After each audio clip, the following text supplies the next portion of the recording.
Hello, everyone, and we today are going to be talking about section 1.4 for how does anyone come to understand that it really matters to understand what really matters. And this is the fourth section of chapter 1 of Belonging Again II.1.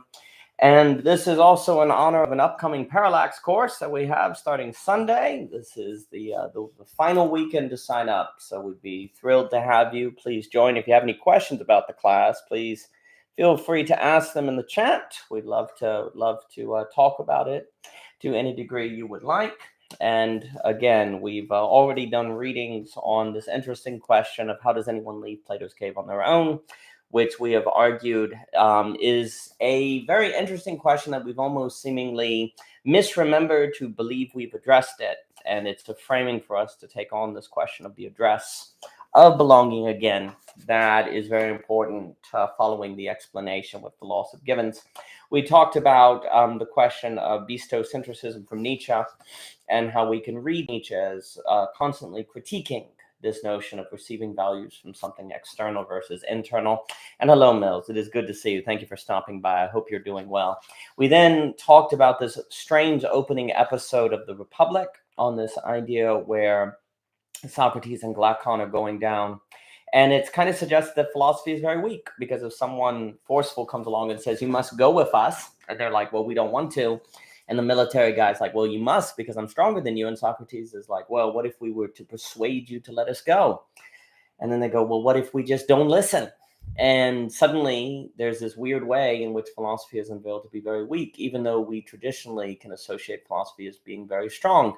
And if that is so, maybe we can be a little more sympathetic and understanding of the Republic, which sometimes can seem totalitarian, because it understands that once people become unpersuadable, there is nothing we can do to make them persuadable again. So that was section 1.3 of Belonging Again II.1, the address. And again, we will be starting our class on Sunday at Parallax. You can find information to sign up in the description, and we would love to have you. We had so much fun with the Look to the Bird to the Air back in November, and we're very excited to have a chance to do it again. And Andrew Sweeney and Tom do wonderful work at Parallax. And so this reading today is in honor of that. And if anyone has questions in the class, or maybe questions about some of the conversations we had at Parallax, say with Cadell Last or Alex Ebert, please let me know. We would love to talk about it. And again, we're looking forward to the class. So this section of the book, 1.4, how does anyone come to understand that it really matters to understand what really matters, was inspired by a Voicecraft session with Tim Adalin. Voicecraft is magnificent. And this question was asked by Josh Field, which is another way of approaching this question that is necessary for the address on leaving Plato's cave on our own. And we will start now. And as we read, if anyone has any questions, feel free to ask them. So we have inquired into how anyone might leave Plato's cave on their own, and how someone might be a child. We then associated these questions with how might someone be persuadable, which we associated with an ability. It takes an ability to be persuadable, which is critical, because once people refuse to be persuaded, there is nothing that can necessarily be done to change them, as Plato might have understood better than us, hence his skepticism of democracy in this odd opening episode of The Republic that Justin Murphy brought to my attention. Here, we will associate these questions with another question that came up in a wonderful Voicecraft session, thanks to Josh Field, where he asked one of the most important questions in the world. Tim Adalin asked a corollary, and I think both questions are strongly tied to the mysterious question, how does anyone leave Plato's cave on their own, which leads to intrinsic motivation. The questions, how is it that people come to understand that it's truly important to understand what is truly important? And the second question, how do people come to understand the importance of understanding? Turning to theology, I think this question is similar to the Christian question. How does someone know they need to believe in God? Do people on their own come to understand they need faith, or is it only by God's grace and call for us that we realize our need? Humility seems a good place to start, for if we aren't epistemologically humble, that basically means we think we already know what needs to be known. And if that happens to not be what matters, then it seems practically impossible that we would be shaken awake into realizing the error of our ways. Considering that it is highly unlikely we will naturally know what matters, I think it is very safe to say that the first things we need to answer Mr. Field's question is epistemic humility. Otherwise, it will not be possible for us to move from what we think matters naturally to what actually matters. But that just moves our question to how might everyone be humble? Indeed, we might adjust our question and reframe it a few ways as we advance. To start, I think we can indeed say that we need epistemic humility to address our main inquiry, which is a kind of orientation to the world, a state where we overcome our pride and ego enough to have our minds changed. Without this, we likely won't come to understand what matters unless we just happened to be born understanding this, which is very unlikely, though I cannot say impossible. This requires accepting our imperception, our finitude, our ignorance, and the like, but that just begs a new question. How do people recognize their shortcomings to be epistemically humble? Basically, how do people overcome their egos? The Blank Canvas by O.G. Rose, featured in The Fate of Beauty, explores why intellectual development ultimately requires a dialectic between thought and action. Thus, whatever the answer is to Field's question, the answer cannot be just thought or just acted on. People must undergo a process like Hegel's phenomenological journey or Hume's return to common life, which makes them accept their finitude and integrate with lack, a negation versus an effacement, as described in Negation versus Effacement by O.G. Rose. All right, fine, but assuming people have epistemic humility, surely that is not enough to generate understandings of what matters, is it? Epistemic humility is only a starting point, an opening in which something can enter, but that opening itself cannot be that entering thing. Indeed, epistemic humility is only a precondition for realizing what matters. It is not the whole of it. Just because we are willing to change doesn't mean we will experience that which will make us change. So how do we undergo such an experience? Well, not easily, seeing as it is so hard to determine correspondence while stuck in coherence. To determine what matters suggests that we determine what really corresponds with value versus only seem to correspond with value. Determining correspondence through coherence is difficult, and this is because the map is indestructible, a phrase which refers to the second book in the Map is Indestructible trilogy by O.G. Rose.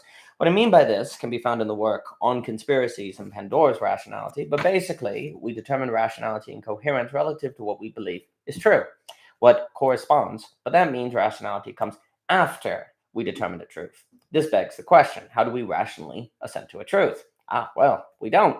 Truth organizes values, and this means we cannot determine the rational until we decide on a truth that thus cannot be decided on just rationally, as expanded on in a discussion with Samuel Barnes, Mutually Assured Conversation, episode 1.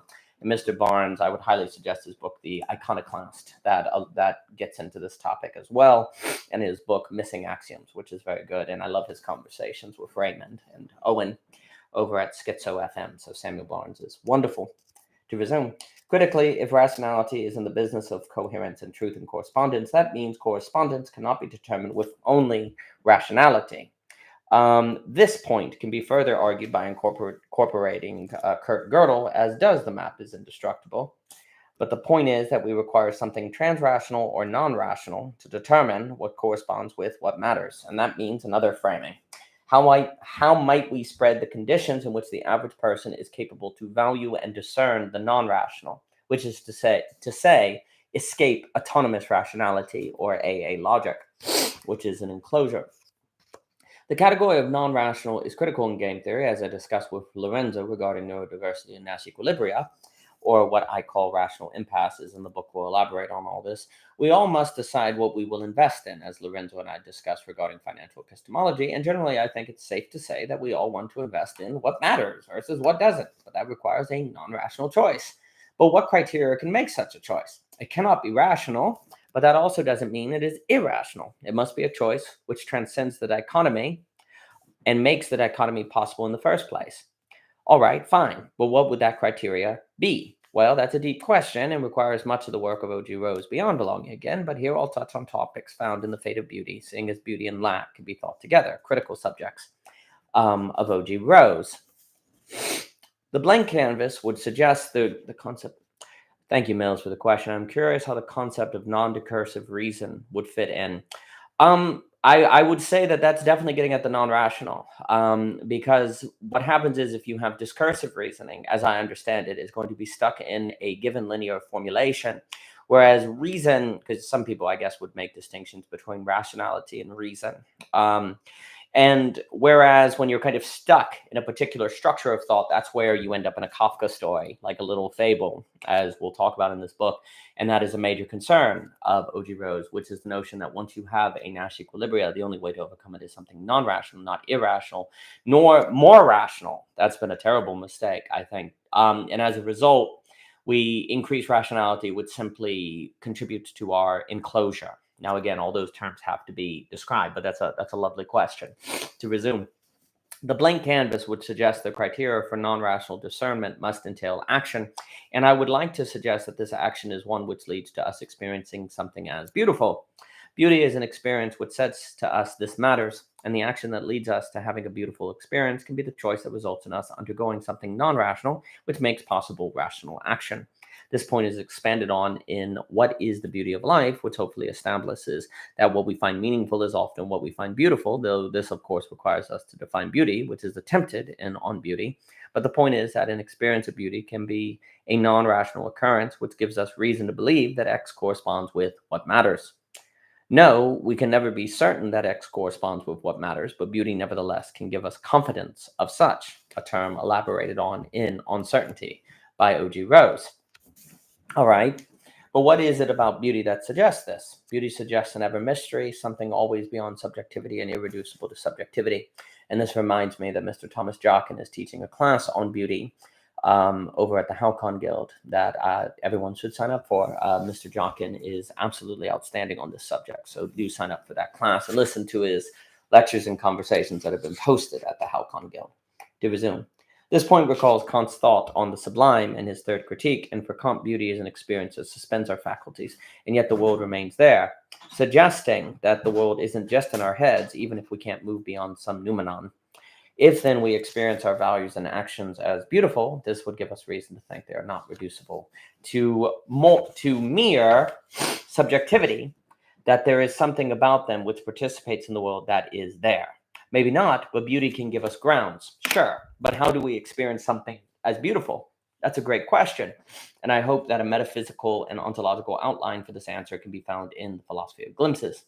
Assuming it is, though, we still have to ask, how do we experience beauty? This is explored in Reconstructing ASA and gets us into conditionalism, which will ultimately have us consider how we must make a real choice and commit to something, which gets us into the absolute choice. There must be a possibility of failure and death, something we risk being a fool over, and relative to which we seek a new sincerity.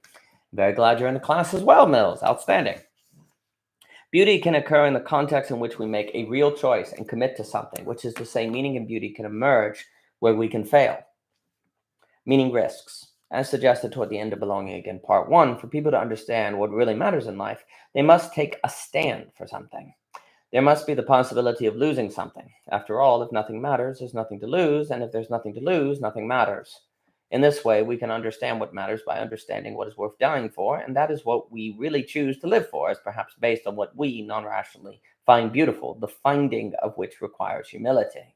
Where there is beauty, we can find motivation to take these risks. Furthermore, to seek beauty aligns with understanding what is truly important, and the experience of beauty gives us both reason to think our understanding is capable of actual understanding, that it can be about something there, and that the thing we understand matters. Beauty can provide two answers, both to the question of how do we know we understand, and the question, how do we understand what matters? And we condition ourselves to experience beauty where we make real choices and/or absolute choices. Choice is central, as Forrest Landry emphasizes. And without it, we will not be able to understand why we need understanding or what matters for us to understand. But choice is hard and existentially difficult. And so another framing, how might more people make real choices? And more pressingly, how might more people make absolute choices, which is for us as AA in understanding to make ourselves toward AB in reason. Beauty and lack are linked, or can be if we so choose to interpret them as such, an absolute choice, and so the logic we use to discuss beauty could likewise apply to lack. But that gives us another framing. How might more people integrate with lack? How might we spread childhood? So far, to respond to Plato's challenge, we have suggested that we will need to create conditions which incubate childhood and intrinsic motivation. Conditions which help us gain capacity for epistemic humility, non-rational discernment, conditioning, absolute choice. More could be added to this list, such as an A-B onto-epistemology, like what much of O.G. Rose seeks to elucidate. But these are at least what we have covered here, and that I think manifest A-B. Still, we've not answered Plato, only described what people do who understand what's important and who understand that it's important to understand what's important. Plato still has an edge on us, for he might say we must force people to do what we have described. Can we deny him this counter? Not yet. A Nietzschean child is defined in this work as someone who can leave Plato's cave on their own. And it is clear that there have been people like this in history and among us today. These people understand the importance of understanding, are capable of intrinsic motivation, are persuadable, and everything else we have touched on. They are different in this way, AB versus AA, and they think and live differently, as is needed for us to address the concerns of belonging again, part 1. Why do we need people who can think differently? Because that is the only way we might negate sublate the game theory dynamics of game A, described by thinkers of the meta-crisis into a preferable alternative. Those who think differently are those described as absolute knowers, delusions, and children in belonging again, part 1, and it would seem we must become like them. Why exactly can be elucidated by an exploration of neurodiversity, which will lead us into a consideration of Simone Weil, a child saint. But here we might find more strength to Plato and his challenge, for are we not, in trying to spread childhood, trying to spread the conditions which force people to face reality in all its complexity, difficulty, and even madness? Is this really a moral and just thing to do, suggesting why our notion of justice might not be that much better than Plato's? In his excellent discussion on Parallax with Andrew Sweeney, A Revelation of Wonderment, Greg Komisicki noted that reality will accommodate our delusions. And if we try to learn the truth, we will find out how deluded we can be and how little we can know, and then we can never go back. Find the sailor, Nabokov. If becoming a child requires this, are we mad? Perhaps, but with the loss of Gibbons and spread of philosophical consciousness following Hume, we've already collectively begun heading in the direction Kamenowski warns about, and it's impossible to go back. We either figure out how to face reality at scale, or who knows? Perhaps we'll be fine, but if so, I still see no harm in trying to think through the problem of spreading childhood and Plato's challenge, all the same. As Peter Berger taught, we are all philosophical and existential now, but doesn't that mean we've all left Plato's cave? No. For to lose Gibbons is at best for us to be, at best, dragged out of Plato's cave by sociological forces. We are not yet at scale subjects who are able to leave Plato's cave on our own.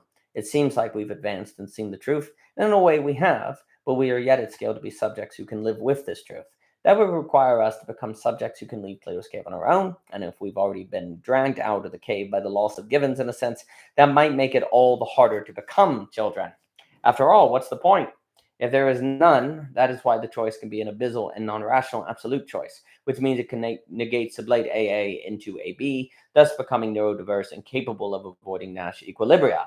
Also, perhaps we've only seen shadows on a wall, on a screen, in a mind of us leaving a cave alone. FI, the free interpretation. That will draw chapter 1 to a close on how does anyone leave Plato's cave. We touched on Nietzsche. We touched on the beginning of the Republic. We've touched on this question of how do you get anyone to value things that are important? How do you get them to care about the beautiful, the good, and the true, for example?